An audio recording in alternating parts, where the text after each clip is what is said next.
Aujourd'hui, je vais vous faire rencontrer Pierre Gentel. Bonjour. Je voulais que vous rencontriez les spectateurs du dessous des cartes pour nous parler de la Chine. Nous avons, nous, les Européens, les Américains, une vision tout à fait particulière de la Chine qui est réduite à des enjeux.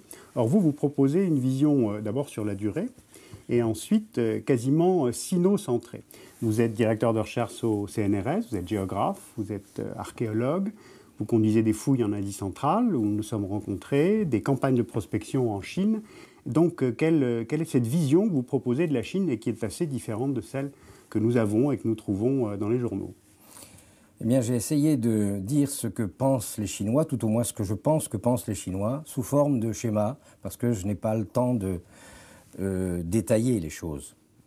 Et donc, je voudrais tout de suite dire que, à mon avis, aujourd'hui, la Chine se trouve décalée par rapport à son territoire. Et on va essayer d'expliquer ça, mais pour expliquer ça, il faut que nous remontions à 4000 ans en arrière. Il faut remonter loin en arrière, oui. Donc, première chose, la Chine, dès les origines, s'est conçue comme le monde tel qu'il existe. C'est tout ce qui est sous le ciel, le pays sous le ciel, c'est le centre, Zhong, et il y a des barbares ou des étrangers ou des gens étranges autour. Voilà, le point de départ. Et il ne faut jamais l'oublier. Mais très vite, avec la création de l'Empire, au début de notre ère, si vous voulez, autour du début de notre ère... Vers moins 221. Moins 221 jusqu'à vers 400 à peu près, une deuxième vision apparaît, une vision plus réaliste. Ces gens étranges qui étaient autour, on leur donne des noms, on s'aperçoit qu'ils ont des noms, les Huns, les Qiang, les Zhong, les Ti, les Man, un peu partout autour du centre chinois. Et ce centre chinois, on le protège avec la Grande Muraille, mais également on va s'étendre culturellement, on va s'étendre vers la Corée, le Japon, le Vietnam. La Chine est dominante, là? La Chine est dominante, elle est toujours le centre du monde, tout au moins elle le pense. Elle a des relations par la route de la soie avec l'Occident, mais elle n'y va pas. Elle a un début de relation avec les mers de Chine du Sud, mais elle n'y va pas non plus. Elle est dans son territoire? Elle est dans son territoire. Elle est à l'aise et elle essaye de maîtriser tous les gens qui sont aussi dans son territoire, mais qui ne sont pas les Han. Or, les barbares vont entrer. Or, les barbares vont entrer. Ils vont entrer tellement que, si vous voulez, nous allons sauter quelques péripéties et une dizaine de siècles. On arrive au XIe siècle. Le XIe siècle, c'est dramatique. Tous les barbares sont entrés en Chine. Ils ont conquis tout le nord de la Chine et le centre de la Chine se trouve repoussé sur la côte, à Hangzhou, que visitera Marco Polo, et la Chine, au contraire, se développe vers le sud, vers la côte, et c'est là qu'elle commence véritablement à envoyer des commerçants vers les mers de Chine du Sud pour aller conquérir de nouveaux espaces. Elle se ferme à ce moment-là? Cette Chine-là n'est pas fermée, elle est ouverte sur la mer, et elle a perdu le nord, donc elle a perdu son territoire, une partie de son territoire, mais elle est ouverte sur la mer. Elle va se fermer plus tard, elle va se fermer avec les Ming, quand les Mongols qui ont conquis la Chine auront été chassés en 1368. Et 1368-1644, si vous voulez, c'est une période très forte, parce que c'est le moment où les Han sont à nouveau maîtres de leur territoire et ils veulent reconstituer le centre tel qu'il était dans l'Antiquité. Et pour le faire, la première chose qu'ils font, eh bien, c'est qu'ils reconstruisent la Grande Muraille, parce qu'elle n'avait plus servi jusque-là. Et que d'autre part, ils ferment la côte. C'est pour ça qu'ils construisent le Grand Canal, pour ne pas avoir accès à la mer? Il était déjà construit. Oui. Mais c'est pour éviter d'avoir accès à la mer. Il était déjà construit. On ferme la côte. On ne peut pas aller à Taïwan, par exemple, si on y va, c'est illégalement.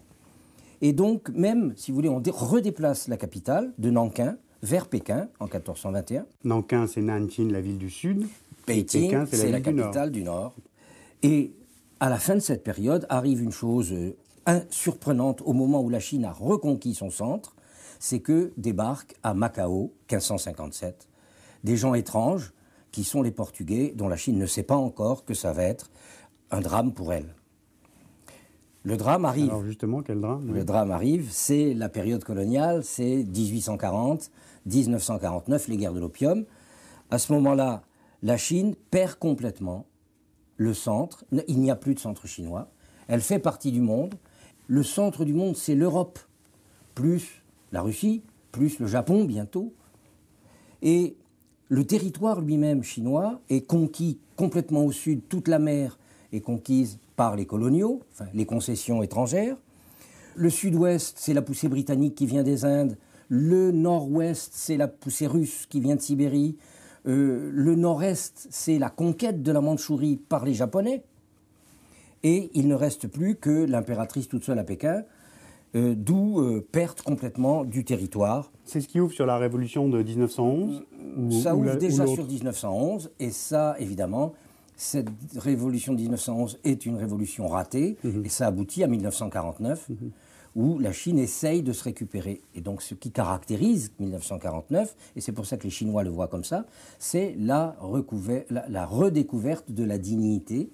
On refait une Chine qui est centrée sur elle-même. Ce qu'il y a, c'est qu'on ne peut pas la faire toute seule. Donc on a un autre schéma à ce moment-là. Et on a un nouveau schéma qui apparaît. Ouais. Pourquoi ? Parce qu'on est depuis 1945 dans un monde bipolaire, dans la guerre froide. Et donc on a une Chine qui d'abord s'appuie sur l'Union soviétique, 1949-1957, puis elle s'aperçoit qu'elle veut être seule au monde, qu'elle veut être indépendante, donc elle lâche les soviétiques, c'est la rupture sino-soviétique en 1962. Et elle cherche le tiers-monde à ce moment-là. Et c'est à ce moment-là que ne pouvons pas trouver les Américains, qui eux font le blocus de la Chine depuis 1951 et la guerre de Corée, et qui sont véritablement le monde opposé. À ce moment-là, elle va chercher le tiers-monde. Évidemment, elle ne le trouve pas parce que le tiers-monde, ce n'est pas une grande puissance. Et à ce moment-là, elle comprend qu'elle doit se tourner vers les États-Unis, d'où le grand changement. 1972, Nixon est invité à Pékin. C'est une énorme surprise. La Chine a changé de monde. Pour se reconstruire, elle a compris qu'elle devait faire alliance avec les Américains, finalement, contre les Russes. D'où la réforme économique de 1977, juste un an après la mort de Mao. Oui, évidemment. Les choses sont liées ? Les deux choses sont liées, alors de manière un peu indirecte, mais les deux choses sont liées. À ce moment-là, la Chine ayant choisi son camp, elle ne peut pas prévoir que l'URSS va s'effondrer et va disparaître en 1991. Mais elle a quand même choisi bien son camp. Donc elle a quel territoire aujourd'hui ? Et alors aujourd'hui, elle a un territoire, justement, qu'on est obligé de montrer, si vous voulez, en deux cercles décalés. Parce qu'elle a un territoire qui est son territoire réel, qui ne lui plaît pas, dans lequel elle a des problèmes avec des gens qui ne lui plaisent pas. Les Tibétains d'abord, les Ouïghours, les Turcs Ouïghours, les Kazakhs, les Mongols, ce qu'il en reste. Donc tout cet ouest chinois qui n'est pas véritablement un territoire qui l'intéresse. En revanche, elle a à reconquérir, si vous voulez, tout le territoire de sa civilisation qu'elle a prêté à une partie du monde, c'est-à-dire les deux Corées, le Japon, le Vietnam, l'Asie du Sud-Est, éventuellement tout ce qui se trouve dans les mers de Chine du Sud, essayer de reconstituer un monde à partir de son centre, mais son centre à elle, et c'est devenu la côte uniquement aujourd'hui. La seule chose qui l'intéresse maintenant, c'est les États-Unis. C'est pas les États-Unis en tant que tels, c'est qu'il y a une seule puissance mondiale, et elle ne veut plus être soumise à quelque puissance que ce soit. Donc le seul moyen de ne plus être soumis aux États-Unis, c'est de devenir au moins leur égal.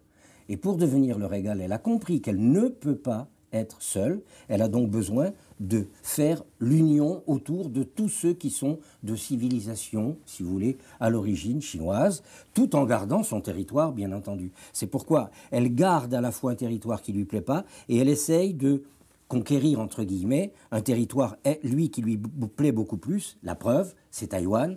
L'idée centrale des Chinois, c'est de récupérer Taïwan pour le faire entrer dans le centre chinois et de manière à pouvoir après conquérir un espace qui leur permettra de jouer à égalité avec les États-Unis. Mais ça, on ne sait pas quand. Oui, d'une part parce qu'on ne sait pas très bien qui va s'y opposer, enfin les États-Unis entre autres, mais sous quelle forme on ne sait pas.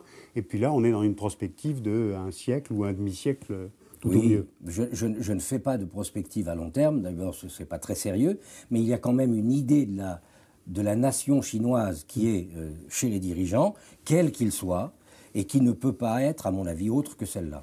Oui, là, évidemment, on est sur une très longue durée, 50 ans ou 100 ans pour restaurer un territoire. Si vous voulez approfondir cette approche du territoire chinois, je vous conseille 3 livres de Jean Tel. Le tout dernier, c'est « Chine à l'orée du XXIe siècle » aux éditions CDS. Chine, peuple et civilisation, aux éditions de la Découverte, les dossiers de l'état du monde.